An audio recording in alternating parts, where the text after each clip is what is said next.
It's an idea so obvious, I'm embarrassed I didn't think of it myself.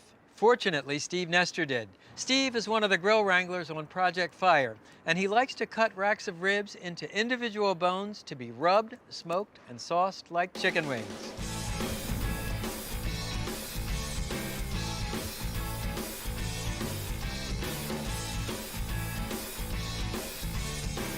Start with a rack of St. Louis cut ribs or baby backs. Cut them into individual bones. I'm using St. Louis cut ribs, which are a shorter version of a spare rib. I love the meaty flavor of a St. Louis style rib. Now, arrange your ribs on a wire rack over a sheet pan.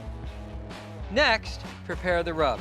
Add equal parts salt, freshly ground black pepper, sweet or smoked paprika, and brown sugar, chili powder for spice, onion powder for sweetness, garlic powder for pungency, and celery seed, just because it's so interesting.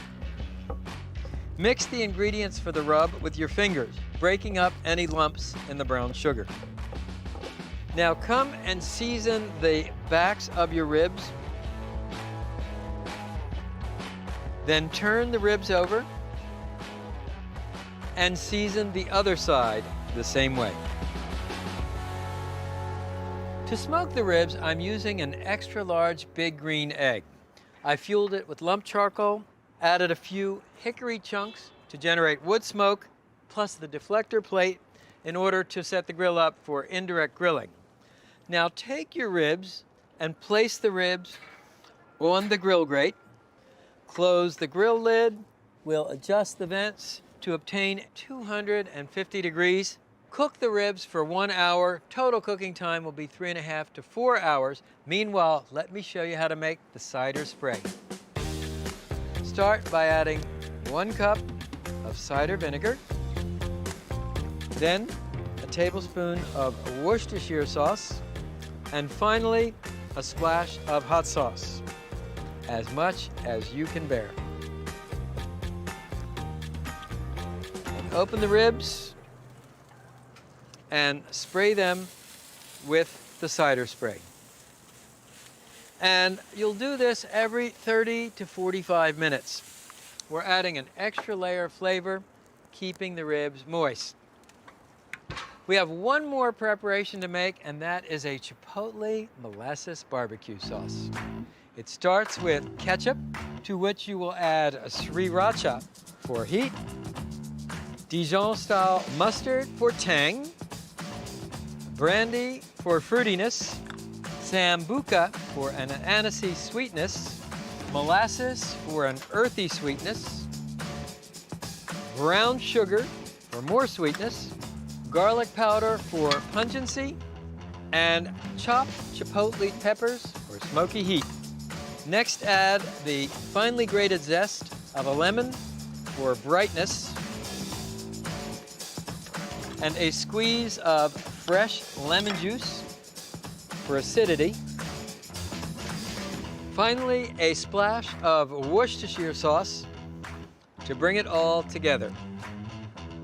Now whisk the ingredients together and bring the sauce to a boil. Then reduce the heat and gently simmer for 10 or 15 minutes. Take a look at the ribs. They're coming along really nicely. So again, every 30 to 40 minutes, we'll spray with the cider spray. So it's been 3 hours, and take a look. The ribs are almost cooked. You can see the meat has shrunk back from the ends of the bones by about 1/2 inch. So at this point, brush the ribs with chipotle molasses barbecue sauce. The aroma is incredible. The scent of sizzling pork, spice rub, and hickory wood smoke. Are you hungry yet? Well, I hope you can wait another ½ hour, because the final step is to open the vents wide and sear the sauce into the meat. Check out those rib wings. You can see they're done. The meat has shrunk back from the ends of the bones by about 1/2 to 3/4 of an inch.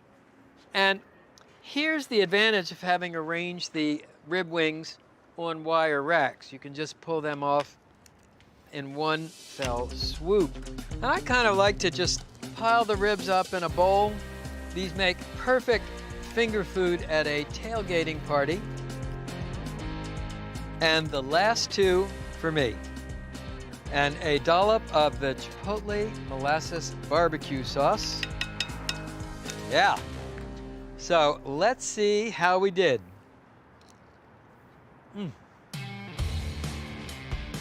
Crusty on the outside, tender, smoky.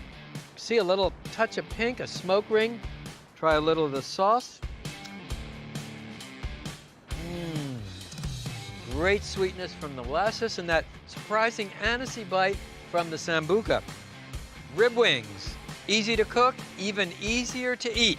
An idea whose time has come. Game on.